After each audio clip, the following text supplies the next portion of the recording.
Now we're recording, Eamon, so we have to be careful because we were having a little chit chat about something there that we were hoping hadn't been recorded. You have to be careful in these studios. These mics are always on. There is a sign there reminding you that you're in a studio. There is. And then you may be being recorded. I'm in here so often it feels like my living room, and I feel like I can just say anything I want. I have to be careful. Don't want to end up getting myself cancelled or anything like that. But this is a really interesting story because there's areas here. So this is about, we're going back to Limerick and to a nephew of the infamous Limerick crime boss, Christy Keane, a guy called Richard Tracy, who has pleaded guilty in the Special Criminal Court to a money laundering charge. But the charge, as you're going to explain, relates to something we'd usually be talking about when it came to Criminal Assets Bureau cases, which are civil sort of proceedings the state takes against people in order to reclaim money they claim is the proceeds of crime.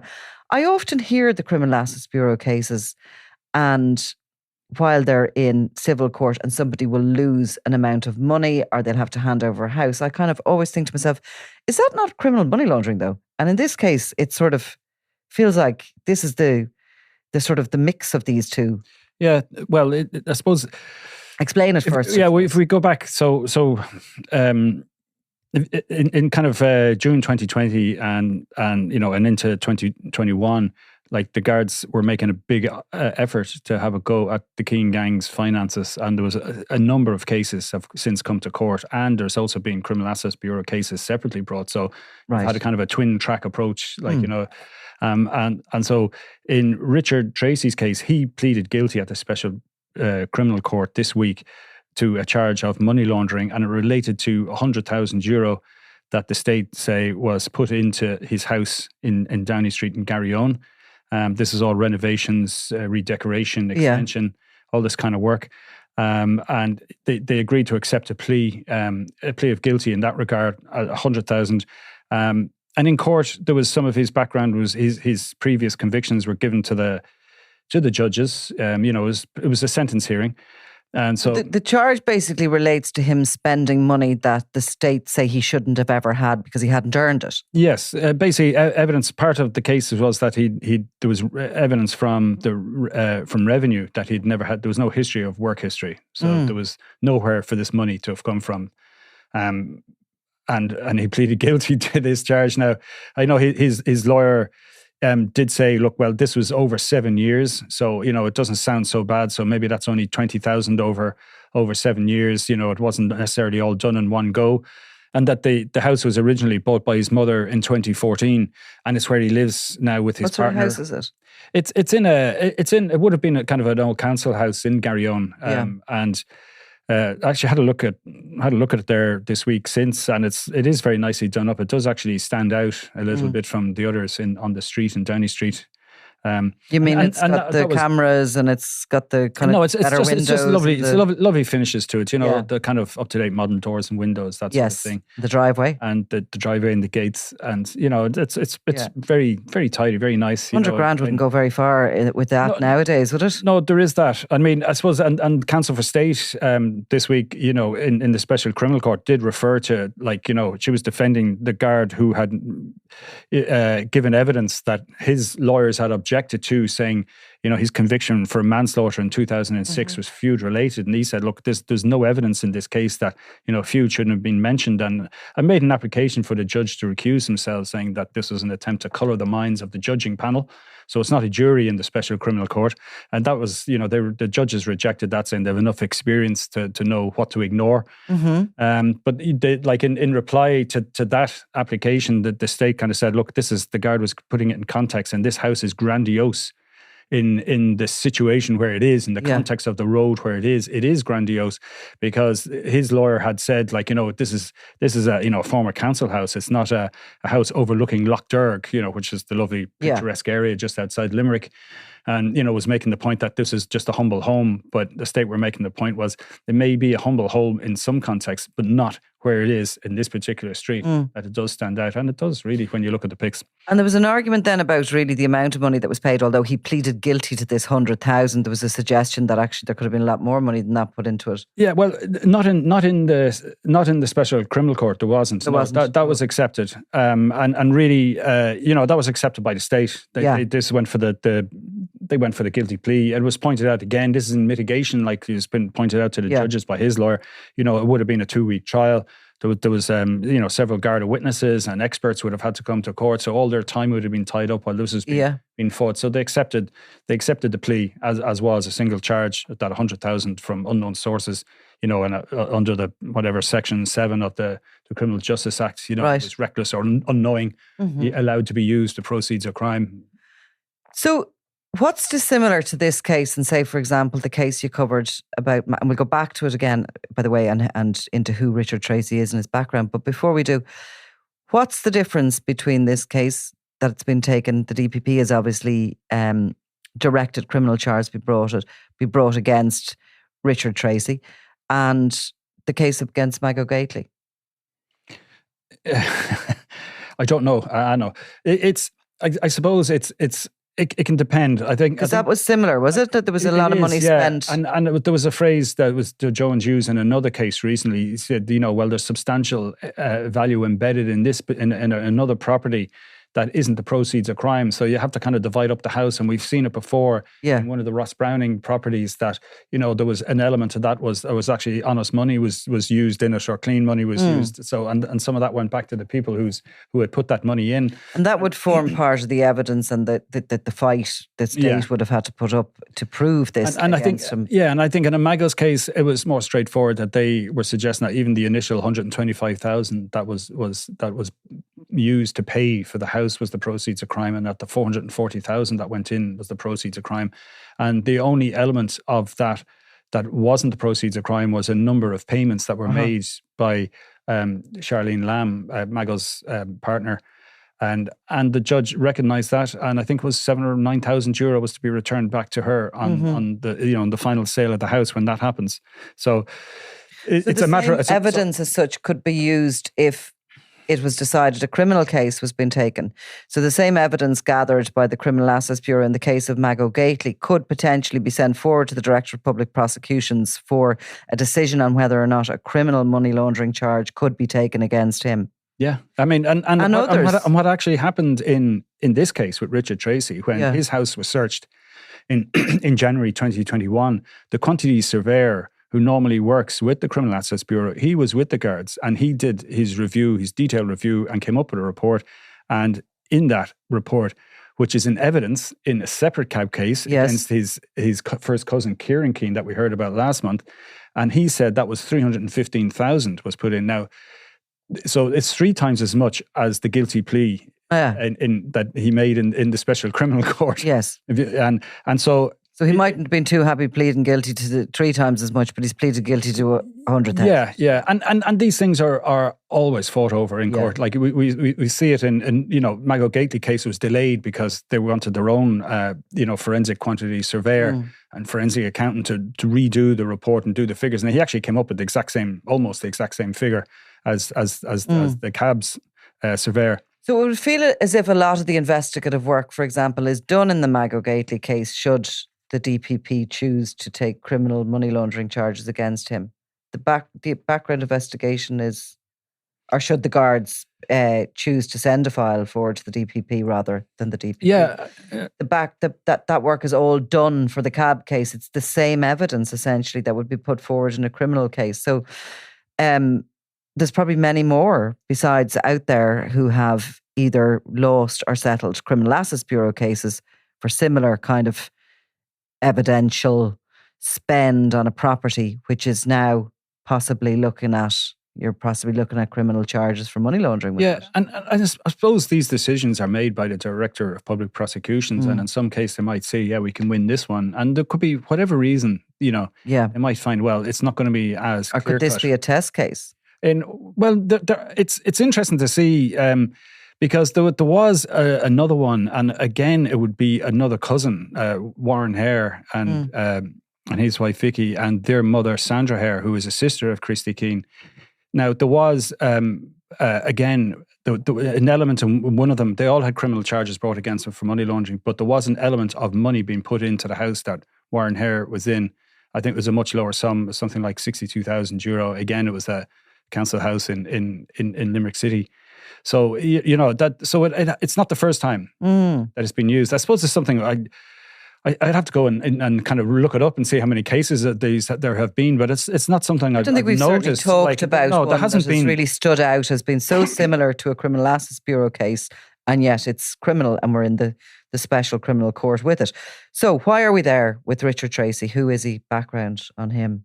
No, so Richard Tracy, I mean, we can say a little bit more about his background in terms of criminality thanks to the cab case against his cousin, Kieran Keane, because there was evidence given in that last month that basically described him as a pivotal player in the Keane organised crime gang.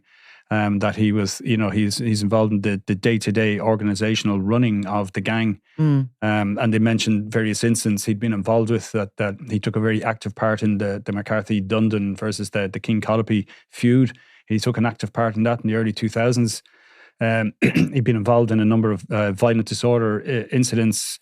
Like he served 6 years for the manslaughter of Darren Coughlin, whose brother John then shot Richard Tracy's brother Daniel Tracy, who had no involvement in the gang, but he was shot dead. And of course, so you've had Daniel Tracy, who, he was a bread delivery guy. I remember, I think it was 2009 he was shot, and it was just unfortunate he was related to who he was related to. And then Richard's other brother, Owen Tracy, is the guy, if you remember, he was the guy who was with Kieran Keane Sr. when he was murdered in 2003. That was kind of seen as the kind of the real kickoff, even though it wasn't, but it was kind of seen as the real kickoff of the whole feud that started it. And Owen Tracy survived that. He was stabbed multiple times. And that was a big double cross by the Dundon brothers, who had created this scenario that they had supposedly kidnapped two brothers who they had then contacted, I think, Kieran Keane, hadn't they? Who are the brothers again? The two Ryans, two Ryans brothers. And they had supposed, Eddie Ryan's sons, Eddie Ryan being an arch nemesis of Kieran Keane, they were supposed to have contacted Kieran Keane to tell him that they would deliver these Ryan brothers to him. And he, along with Owen Tracy, went out the country somewhere for this great, coup, which was going to settle their differences with the Ryans. And the Dundons were lying in wait for them, and they killed Kieran Keane and stabbed Owen Tracy.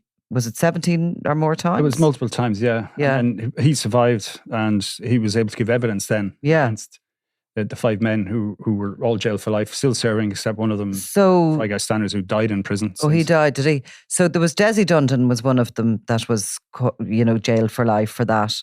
And obviously Wayne and John Dundon went on then to sort of continue to assert their control, power and violence over Limerick for the next decade until they too were jailed for life, both of them. So Richard Tracy is a first cousin of Kieran Keane Jr. then, a nephew of Christy Keane, and his brothers have been caught up in feud violence as well.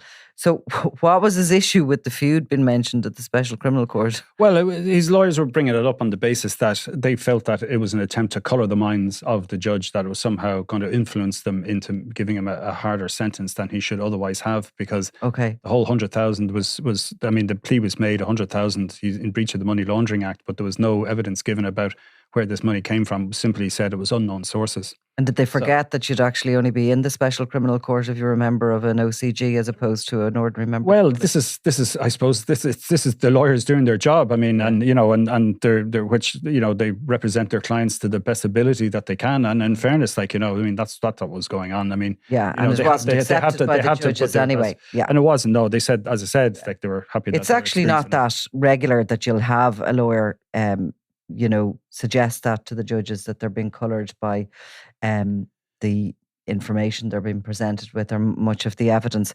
You would definitely see that in a jury court.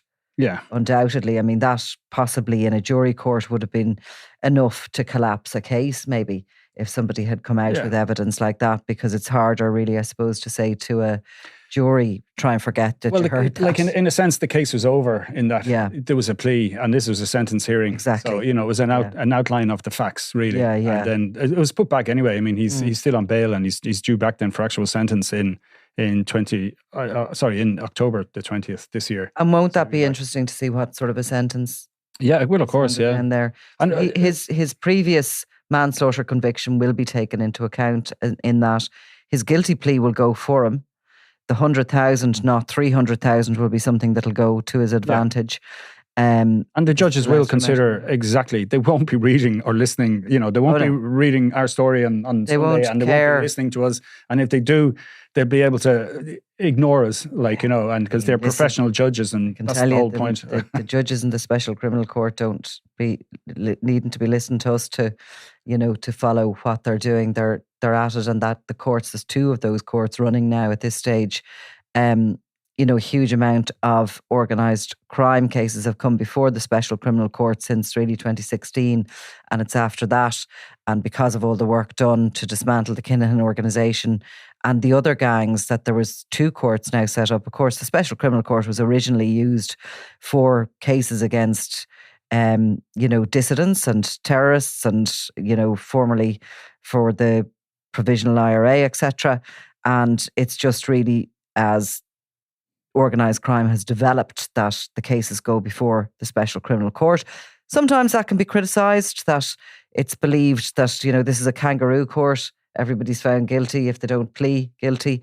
Certainly a large percentage of it. But we did see a very high profile case, Jerry the Monk Hutch, being found innocent of the charges levelled against him there in 2 years ago, is it now? But the Special Criminal Court is that in itself, that there is no jury. There's the 3 judges, and they are to be and are completely impartial to what you and I say. And one would imagine most of what is before them, they already know there's been some activity in feuding or in organised crime. And I think the counsel for the state did actually say to the judge, you know, was kind of in opposing the application, that they recused themselves, that, you know, that the guard was simply giving context for the convictions that Tracy had, but also that, you know, this is all stuff had already been aired in court previously. It was nothing new in that regard. So where are we at the moment with all those Limerick groupings and gangs? What's happening with Christy Keane? What's happening with Kieran Keane Jr.? Who's in or out? Well, as far as we can see, they're all still happily working away at what they've always done. So, I mean, Richard, Tracy... Peacefully somewhat. Well, there's less of this kind of headline-grabbing violence. Yeah. I mean, if you know, like since I think it was 2015, when there was the attempt on Christy Keane's life, like there hasn't been any high-profile kind of violence in that regard. And I mean, even then, like there was nothing really from, I'd say, around 2010, 2012. So that was kind of a little blip. And, you know, and the story is that, you know, that the likes of the Kinahan cartel said, look, lads, just get back to business. And where they might have been skeptical about it at the time, but then we learned about, like, you know, the amount of, you know, the professional money laundering that was going on. Yeah, and the links to Bram McCavan in Birmingham through Eds McCarthy and people like that. You're kind of, you know, you're kind of thinking maybe there's an element of truth that, you know, there was kind of an order came from high, stop killing each other, guys. You're ruining the business here at this stage. But I mean, look, they're still going. I mean, like, so you would have had Richard Tracy's his nephew, who would be the son of Owen Tracy Sr., the man who survived the night of the Long Knives, the infamous incident in which Kieran Keane was killed. So his son, Owen Tracy Jr., he was jailed recently. He got 18 months, and they had him under surveillance himself and his sister Stephanie, both got jail sentences. They were under surveillance, and you know, and certainly Owen Tracy has been, you know, mentioned as well in the Kieran Keane cab case.